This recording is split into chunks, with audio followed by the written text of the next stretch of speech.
Okay mga kababayan, Chris Ulo po at welcome back po ulit dito sa ating YouTube channel. Okay, pag-usapan ho natin, update ho tayo rito sa usaping kaso ho ng missing sabongero na kung saan medyo lumamig, medyo naglaylo ho ang isyong ito nung mga nakaraan, especially dahil may bagyo, nag-uusapan ho itong impeachment trial ni VP Inday Sara Duterte. Ngayon ho mga kababayan, mga ka-analyze ay ito, naging mainit na naman ho ang usapin ho ng missing sabongero. At itong pagbalik ho na uminit na naman itong usaping missing sabongero, ay may bago hong istoryang lumalabas. Alias Totoy, mastermind daw. Nako, naloko na. Ididiin daw sa kaso. Oh, may lumabas naman ngayon na alias. Sino to? Alias Boy naman. Oh. Pakinggan ho natin mga kababayan, mga ka-analyze itong ginawa hong pag-interview ni Kaped Pailon. Dito ho sa lalaki na kung saan alias Toto yata ito. Alias Boy. Nagulat na siya yata ito si Ted Pailon sa kanyang mga narinig. Pakinggan ho natin mga kababayan. Si alias Boy, hindi ko muna babanggitin po ang kanyang pangalan. At isa po sa mga, si Boy ay kapamilya ng nawawalang sabongero. Nawala yung kanyang kamag-anak. Itong alias Boy, kinakausap ni Kated Pailon. Isa raw ito sa pamilya na naiwan, no? Kapamilya ng isa sa mga namatay ho ng missing sabongero. Play natin. Abril 28. Opo, at sila po ay taga Bulacan at huling nakita dyan po sa Santa Cruz, Laguna, dyan sa Philippines Arena sa Santa Cruz, Laguna. Para lang ho natin makumpirma itong pagpapatawag sa kanila umano ng CIDG. Boy, magandang umaga. Alias Totoy, may alias Boy din. Magandang umaga po. Oo, si Ted Filon to at si Chacha sa ating programa sa True FM. Boy, kailan kayo nakatanggap ng tawag o imbitasyon para magpunta doon sa CIDG? Sa Camp Crame ba to? Opo, sa Camp po. Pwede mong ikwento sa amin please, anong petsa at paano kayo kinontak nga? Kasi po nung napumontak po sila sa amin para pumunta ng Krami, hindi ko na kasi naanon yung pinaka-exact date na. Itong huli lang po patawag nila, hindi po kami nagpunta nun eh. Kasi nga po, may tumawag po sa akin na CIDG at may utos na raw po sa kanya yung nakakataas na kakasuhan daw po si Mr. Julie Patidongan. Oo, sige, ikwento mo lang. Yung sinasabi mo na pinatawag kayo, sino ang tumawag sa iyo? Kung di mo kayang banggitin yung pangalan, okay lang. Kung di mo matandaan yung petsa, ito ba ay last week? Nung isa pang linggo? Ano ba kakatanda mo? At ano ang sabi sa inyo, sa iyo mismo? Enjoy 100 pesos off with Tensya na po, may Handle ads. 100.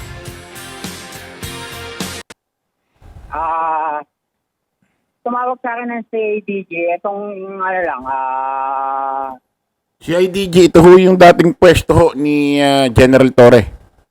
PNP Chief General Torre bago siya naging PNP Chief. Ito ho yung dating pwesto niya. Tuloy natin. pagkakatanda ko itong week lang na to. And then, ang pagkakasabi niya po sa akin, pinapapunta kayo ng CIDG, gusto kayo makausap ng director. And then, nung sabi niya, gusto niya kami makausap, and then doon to na po tinanong, para saan po yung patawag. And then, yun nga, sinabi nila na about doon daw po sa affidavit namin, na para mag-file ng kaso. And then, yung people...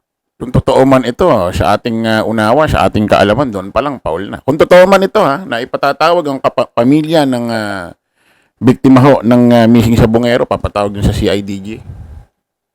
Doon pa lang, parang mali na Tuloy natin. Before po kasi kami tinawagan po muna ako noon. Siguro, mga 3 days before, bago po yung patawag, natawagan na po ako noon. Kasi pinapalo up ko po yung about sa case po namin . Pinapalo up ko po yung sa affidavit namin. Ngayon po, nung tinawagan po ako, ang sabi niya sa akin, isa raw po sa kakasuhan namin which is yung witness namin na si Dondon Patidongan. So, doon po, nag-react na po ako. Bakit niyo po kakasuhan yung witness namin? Siya nga po yung pinaka-witness namin. Pinapatawag ng CIDG Director itong mga pamilya ng biktima ng missing sa Bungero about sa kanilang statement at kakasuhan nila si alias Totoy, si Dondon Pagadoan. Bakit? Bakit napunta doon? CIDG, kung totoo man ito ha, tuloy natin. So, hindi niya naman na-explain doon for the na sinabi niya. Ang sabi niya lang sa akin, utos daw po niyang nakakataas. Tapos nung time na yon, hanggang sa kasi po kami po mga grupo ng missing sa Bumeros, may grupo kami. Kami within 4 years po namin ang pag-aantay ng resulta o justisya. So parang nagiging vigilant na kami, nagiging maingat na kami at talaga mapagtuklas na rin po kami pagdating sa mga ganung bagay. So noon nalaman ko po yun na kung nila nakakasuhan daw po nila si Julie Patidongan na utos na nakakataas sa kanila, doon na po ako nag-react. Bakit po? Bakit kailangan kasuhan? Yun nga po ang witness namin. Kaya po yung time na yon, hindi na rin po ako nagpunta nung sa patawag nila kasi nga po, parang nadadivert na po kasi yung kaso Ang iba naman, kung sa kakasuhan nila si Dondon Patidongan, pagdating po sa case namin, wala naman po kinalaman sa Dondon na dapat siyang kasuhan. Yun po yung nangyari. Okay.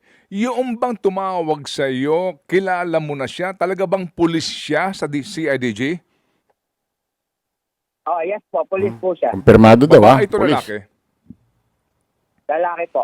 Itong tumatawag sa iyo, nakaharap mo na ito kasi nga, 'di ba, nagpupunta kayo doon at kayo ay nagbigay na ng affidavit ng kwento ng salaysay sa kanila? Opo, nakaharap ko na po. So meaning itong tumatawag sa iyo na taga CIDG, totoong pulis, nakaharap mo na at noong una katulong niyo para nga sa kaso. Opo. Nako. Okay. Yung bang Bali, nakaharap ko na po siya. Okay, sige. So yung affidavit, taga-Krami ito, no, yung tumatawag sa iyo, di ba? 4A po, Region 4A po, Laguna. Taga Region 4A, hindi taga-Krami na si IDG. Hindi po. Okay. So itong taga Laguna na si IDG, saan kayo pinapupunta dapat? Kung pupunta nga kayo para doon sa affidavit na magdidiin na kay Patidongan, saan ka pinapupunta? Sa Krami po. Sa main headquarters na sa Krame. Opo, sa mainland. Opo. Okay, sige. Yung bang affidavit, nakita mo, nabasa mo? Hindi pa po. Pero meron po kaming nakitang affidavit na nakalagay sa respondent. Yung tatlo pong magkakapatid. Oo. Hindi, pero yung affidavit na sinasabi na bago na, kamo, no, na kung saan, ang sinasabi ba, tama ba, ang magiging main suspect na, ang magiging main accused na, ay si Patidongan. Opo. Nakita mo yon? Bali, hindi ko po nakita yung affidavit nun kasi doon pa lang po nila ipapakita sa akin doon sa patawag po na yon. Oo. Nung pinatawag na kami sa Krami. Oo, pero hindi ka nga pumunta. Hindi po. Nagkaroon ba kayo ng chat ng mga kapwa mo, mga complainants dito sa development na ito? Pinag-usapan nyo ba na ang inyong star witness na magiging main suspect? Opo.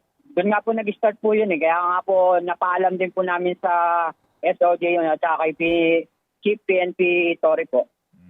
Ano sabi ng mga kapwa mo, mga pamilya ng biktima dito? Siyempre po, gagalit din po sila. Bakit ganun ang mangyayari? Yun yung witness namin, yung pangkakasuhan namin. Para naman pong iba naman po yun. Kasi, Bakit nagkaganon? Kasi ng mga nakaraan, medyo lumambot ang usapan. Medyo hindi natin narinig yung kaso. Kasi walang update. Ibig sabihin parang may gumagapang na. Ganon. Ba't kakasuhan si alias Totoy? Parang lalabas siya na naging mastermind. Ganon. Seryoso pa nangyayari. Tuloy natin. kaya nga po siya lumabas Kaya nga po state witness Ibig sabihin, siya talaga yung magtuturo kung ano yung totoo. Bakit kakasuhan? Okay. Sige. So, itong informasyon na sinasabi sa iyo nung tumatawag na sa iyong pulis, no? Sa group chat ninyo, paano nakarating kay SOJ Remulla at maging kay Chief PNP? Sino nagpaabot sa kanya? Bali po, meron po kami kasama sa mga missing sabongeros na meron po. Lahat naman po kami halos meron po kaming contact po pagdating po sa SOJ tsaka sa kay PNP po. Okay. So, ikaw ba mismo ay kumontak kay Secretary Remulla, kay Chief PNP at kumbaga nagsabi nitong pinakahuling development na to? Ano ba yes? Sorry po, may ads. Kailangan din kumita raw ng News 5. Bali, hindi po. Meron po akong pinagsabihan. Siya po yung talagang may directly contact. Sinabi niya po kay ASEC, Sir Eli Cruz. Doon po niya po sinabi. Okay. Pero ang development ngayon, yung sinasabi daw po na hepe ng naturang PNP branch, no, ay relieved na. Opo. Actually, masaya nga po kami dahil po napapagalan nga po kami dun sa pag-iimbestiga na ginagawa nila eh. So, dun simula po nung sinabi nila na divert yung kaso, na kakasuhan nila si Dondon Patidongan, medyo nag-alala po kami doon, nag-trigger po talaga sa amin yun. Kaya, na-relieve daw yung bagong hepe ng CIDG, yung dating pwesto ni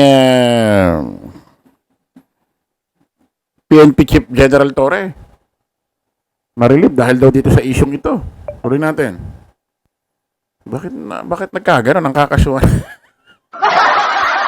Naloko na. Tuloy natin. nung na-relieve siya, medyo na po kami kasi at least magiging okay na sa pakiramdam bago naman. Sana nga maging okay na po yung pagdating sa investigasyon. Okay, sige. So, but so far ngayon, ano na ang latest? Meron bang report sa inyo dito sa ginagawang retrieval operations diyan sa Taal Lake? Anong sabi sa inyo? Meron naman daw po. Ang inaantay na lang po kasi may pinapaalam po kami ng mga dental records about dun sa meron naman daw pong development. So, hindi lang namin masyadong Ito mga kababayan, ayon dito kay alias Boy, na ini-interview ni Captain Pailon na isa sa mga kapamilya ng nawawalang missing sa Bungero at patay na daw. May kumakausap sa kanila taga CIDG at galing daw sa kataas-taasan, mataas about sa affidavit, magpunta sila doon at kakasuhan daw si alias Totoy, si Dondon. Bakit siya nang kakasuhan siya nga ang ano ba yan? Siya nga ang witness, siya nga ang nagbubulgar tapos siya nang kakasuhan. Ano ba 'yun? Pag ganun pa lang parang may problema na. Actually may interview itong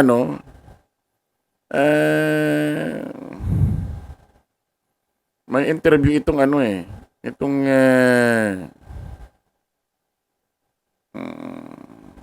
saan ba 'to? Tinanggal yata sa pwesto ito.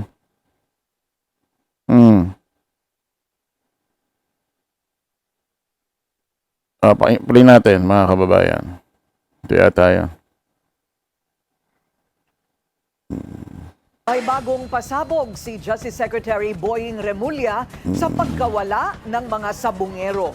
Ito'y may kinalaman sa isang mataas na opisyal ng CIDG na nangingialam daw sa kaso. Ang mga pamilya ng mga biktima pinababaligtad din umano. Ang detalye sa exclusive agenda report ni Joash Malimban. Kinumpirma ni Justice Secretary Boying Remulla na may isang pangkat sa hanay ng Criminal Investigation and Detection Group ng PNP na pinipilit umanong papirmahin ng mga pamilya ng missing sabongeros ng isang bagong affidavit. Ang umano'y laman nito, tila binabaliktad ang kwento at ang itinuturong mastermind mismong ang whistleblower na si Julie Dondon Patidongan.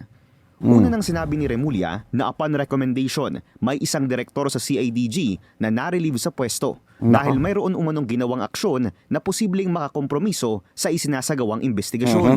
Kaya na-relieve na yung service director ng CIDG. Na-relieve na agad. Yung sinasabi kong service director na hihingi namin, yun, tinanggal na yung service director ng CIDG. Hindi inilahad ni SOJ kung ano ang specific details ng aksyong ito. Pero noong araw ng SONA ni PBBM, nakausap ng Billionaire News Channel ang ilan sa mga pamilya ng mga nawawalang sabongero. Kwento ni Ryan Bautista, kapatid ng isa sa mga biktima, bigla na lang pinapunta ang ibang pamilya ng missing sabongero sa headquarters ng CIDG. Maaari, palitan nila yung mga pulis na nag-iimbestiga kasi iba po ang lumalabas eh. Ang pinapalabas nila ngayon, ang kakasuhan nila yung witness namin. So hindi naman po tama yun. Kaya nga po lumabas yung witness namin. Sinugal niya nga ang buhay niya para po matulungan kami. Tapos ngayon, pinabaliktad pa nila. Gusto pa nilang kasuhan yung witness namin. Ayon sa isang mapagkakatiwalaang source, iisang direktor lang ng CIDG na involved sa missing Sabongeros investigation ang narilib sa pwesto ngayong linggo. Siya si Police Brigadier General Romeo Macapas, ang mismong hepe ng CIDG. Isang bagay na kinumpirma sa amin ni Patidongan. Yes, totoo na baliktad nga nangyari. Kaya yun ang napapala ni General Macapas. Dahil ang may utak niyan siya si General Macapas. Dahil gusto niya baliktarin na ako ang mastermind. Dahil mayroong isang tao na nasa likod niyan. Pinapapunta sa CIDG sa opisina ni Macapas. At alam mayroong isa doon na umatin at sinabi talaga na binabaliktad ang desisyon na ako ang mastermind. May pinapapirma silang affidavit. Pero matindi rin ang panindigan ng pamilya. Hindi sila pumayag. 100% nakakuha na yan ng kabayaran kay Mr. Hindi na makukuha sa pera yan. Yung pamilya ng mga missing Sabongero, wala. Pamilya mo, pagpapalit mo sa pera. Pag naubos yan, wala na. Mabigat na sa kalooban yan. Sa una, masaya yan. Pag naubos yan, wala na. Tapos na. Yung konsensya mo dyan, yung bigat ng kalooban mo, pang matagalan na. Tuloy natin. Mr. Atongtang. Eksklusibong nakausap ng Billionaire News Channel si Brigadier General Macapas. Mariin niyang itinanggi ang mga akusasyon ni Patidongan. Aniya, matinding paninira lang umano ito at mismong si Patidongan daw ang maraming tinatago. Walang katotohanan yun, sir. Walang katotohanan at I am vehemently denying kung anong sinasabi nila against me. Ang problema kasi, sir, hindi lang naman ikaw hindi naman si ang nagsasabi lang mismo, si alias Totoy, si Don. Pamilya ng missing Sabongero. Kung talagang may kumakausap sa kanila ng mga polis at taga CIDG at sinasabi galing sa taas, talagang damay ka dyan dahil mga tao mo yun, sir. Di ba kahit sa mga sa mga istasyon nga, kapag nadamay yung mga tao doon, mga pulis doon, may ginawang kalokohan, di ba pati yung hepe doon sinisiba. Kaya yung iba dyan na wag na kayo kasi natin. Kung kinakailangan, ibigay yung hustisya dyan sa mga yan, ibigay kasi grabe yung namatay dyan, 100 mahigit daw. Mass grave yan. Ang nga lang natin, dapat managot yung talagang mismong mastermind. Una, hindi ako na-relieve dahil sa kung anong dahilan. Ako mismo ang nagkiusap na ilipat ako dahil hindi ko na magamit yung posisyon bilang CIDG Director. Dahil hindi na ako mapopromote. 10 months na lang ako. Alam natin lahat tayo naghahanap ng hustisya. Pero kung ang hustisya ay piliin lang natin, mahirap din siguro. Dahil hindi pa ako nasisira sa trabaho. Hindi ako nasisilaw sa pera. Sa isang mensahe sa Billionaire News Channel ngayong araw, sinabi ng mga pamilya ng missing Sabongeros na tila bumagal at nag-iba umano ang direksyon ng investigasyon sa ilalim ng pamumuno ni former CIDG Chief Macapas. At nagpapasalamat umano sila kina SOJ Remulla at PNP Chief General Nicolas Torre dahil sa agarang aksyon patungkol dito. Samantala, kinumpirma rin ni SOJ Remulla na may nakita na muling labi ng tao sa pagbabalik ng search and retrieval operation. Saka nagbigay na ng diin si Pangulong Bongbong. Pananagutin daw talaga kung sinong mastermind yan. Although wala siyang binanggit na pangalan, syempre, sino babanggitin niya? Wala pa naman. Pero nagbigay ng diin yan ang presidente ng Pilipinas. So, tumabi-tabi na kayo dyan. Alam nyo naman, wala lang dapat patunayan ng administrasyon ngayon. Kita mo naman, si Kibuloy, nakakulong, naaresto. Si Digong, nakakulong, naaresto. May bibigat pa ba dyan sa dalawang pangalan na yan, Kibuloy at Digong? Magsitabi na kayo dyan. At si Pangulong Bongbong, marami nagsasabi, ngingiti-ngiti. Hindi nagtatrash talk, hindi nagmumura. Pero, iba ang takbo ng utak. Kaya, Eh, sinasabi, yung mastermind daw dito nakakabili ng hustisya. Ang tanong, nung nakakabili ng hustisya, saang administrasyon yon? Eh, ito, iba to. Marcos ito.